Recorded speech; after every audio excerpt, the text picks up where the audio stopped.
2024च्या लोकसभा निवडणुकीमध्ये भाजपकडनं धक्कातंत्राचा वापर केला जाणार आहे। 70 पार खासदारांना डच्चू मिळण्याची शक्यता वर्तवली जाते। स्वतः अमित शहा अशा उमेदवारांवर लक्ष ठेवून असल्याचं समोर आलेलं आहे। या चर्चेमुळे 73 वर्षांचे पंतप्रधान मोदी देखील चर्चेत आलेत। काय आहे ही चर्चा पाहूया त्या रिपोर्टमधून। लोकसभा निवडणुकीत भाजपचं धक्कातंत्र। 90 ते 100 विद्यमान खासदारांना मिळणार डच्चू।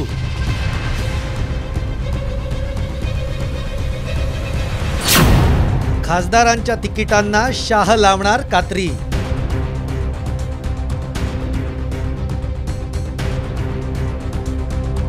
आगामी लोकसभा निवडणुकीत भाजप हायकमांड जोरदार धक्कातंत्र राबवण्याच्या तयारीत असल्याचं कळतंय।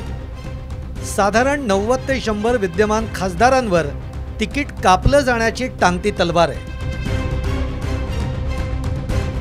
70 पेक्षा अधिक वय असलेल्या विद्यमान खासदारांना सक्तीची राजकीय निवृत्ती दिली जाणार आहे। याशिवाय सलग 3 टर्म खासदार राहिलेल्यांनाही पुन्हा संधी मिळण्याची शक्यता कमी आहे। तसंच ज्या विद्यमान खासदारांवर मतदारांची नाराजी असेल त्यांनाही डच्चू दिला जाणार आहे। येत्या 22 जानेवारीला राम मंदिर उद्घाटनाच्या मुहूर्तावर भाजप 160 उमेदवारांची पहिली यादी जाहीर करणार असल्याचं कळतंय। पण भावनेच्या भरामध्ये कुठलाही निर्णय न घेता विचारपूर्वक तिकिटांचं वाटप करण्यावर भाजपचा जोर असेल असं राजकीय विश्लेषकांना वाटतंय। स्वतः तिसरा टर्म मागताय पंतप्रधानासाठी, मग 3 टर्म झालेल्या चौथा टर्म द्यायला काय हरकत आहे की नितीन गडकरी, राजनाथ सिंग सारखे लोकांची तिकीट कापण्याचा डाव आहे। असे बरेचसे प्रश्न येत निघतात आणि एकूण यांच्या स्ट्रॅटेजीमध्ये मोदी कमजोर ब्रँड होतोय आणि 2024 मध्ये जिंकण्याची ती गॅरंटी नाहीये, जरी ती कितीतरी बोलत असतील तरी।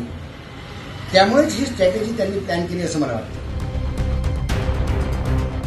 दरम्यान 70+ खासदारांना घरी बसवलं जाणार असेल तर मग मोदींसाठी वयाची अट का नाही, असाही एक दबक्या आवाजातला सूर उमटू लागलाय।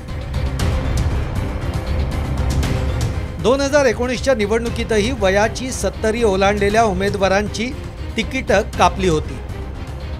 भाजपचे ज्येष्ठ नेते लालकृष्ण अडवाणी आणि मुरली मनोहर जोशी यांच्यासारख्या दिग्गजांनाही तिकीट नाकारत त्यांचा सक्तीनं मार्गदर्शक मंडळामध्ये समावेश करण्यात आला होता।